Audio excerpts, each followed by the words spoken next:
Matapos ang pinakabagong insidente ng pamamaril sa Amerika, naging mainit ang usapan tungkol sa pagmamay-ari ng baril at muling pagsulong na ipagbawal na ang mga ito sa mga sibilyan. Pero habang pinagdedebatihan po yan, mahalagang malaman ang wastong paggamit at pangangalaga sa mga baril nang hindi magamit sa di karapat-dapat na paraan. Nasa Camp Karingal ang ating kasamang si Ivan Mayrina na tinututukan ang issue ng proper gun handling. Ivan?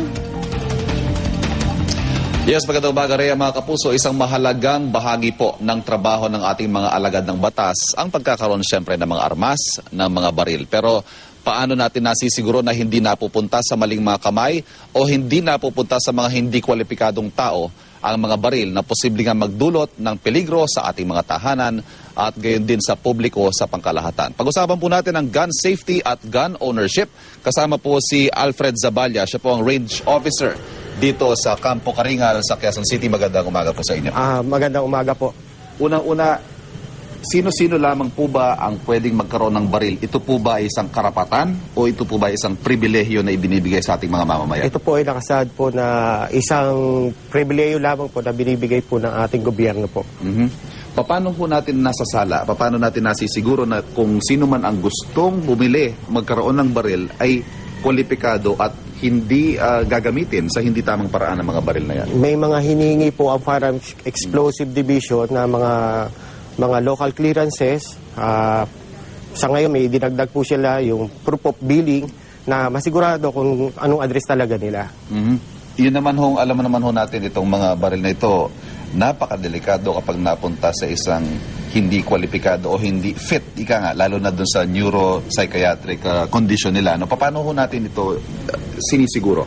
Bali, ang Firearms Explosive Division po ay pag hindi sila nakapasa sa gun safety o sa neuro, yun po yung pinakamahigpit nila, dinidis-approve naman po nila po yan. Yung pagdadala naman po ng baril sa mga pampublikong lugar, saan-saan lamang po ba pwedeng dali ng mga baril na yan ng mga sibilyan? Ang sibilyan po ay pwede sila magdala. May panuntunan po yung permit to carry firearms outside residence na sinusunod, na gabay. Ito ay lamang ay dapat nakalagay sa bag, clutch bag, na hindi nakikita ng mga sibilyan. Yan ho ba, pag wala yung mga kondisyon na yan, considered a crime na merong kang baril? Opo.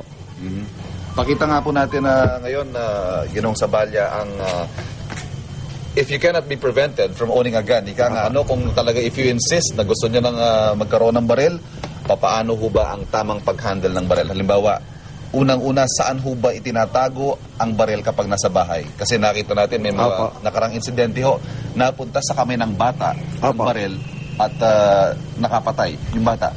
Halimbawa po, ito po, itong baril ko po, makikita nyo po, nasa bag po siya.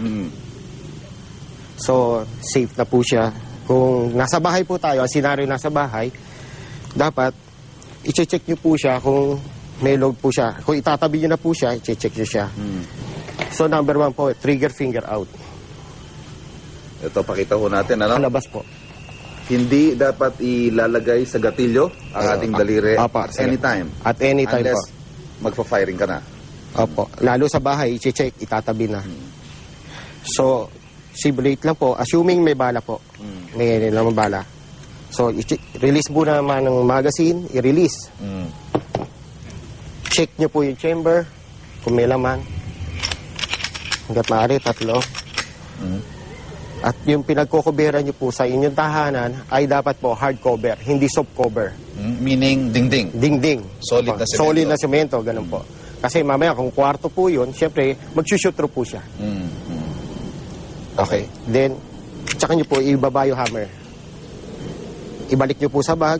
Kung may padlock po, padlock. So, yung mga bata po, hindi nila magagalawin yung... So, wag po natin itatago ng loaded. Loaded. Yung baril. Yung magazine nyo po, itabi nyo sa ibang lugar.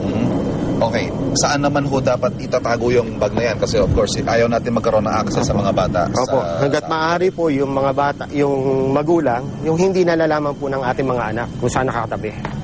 Okay, maraming salamat kay Ginoong Zaballa. Mamaya po magkakaroon tayo ng simulation. Iba't ibang sitwasyon sakaling magkaroon ng mga hindi kanais-nais na insidente involving guns. Ano po?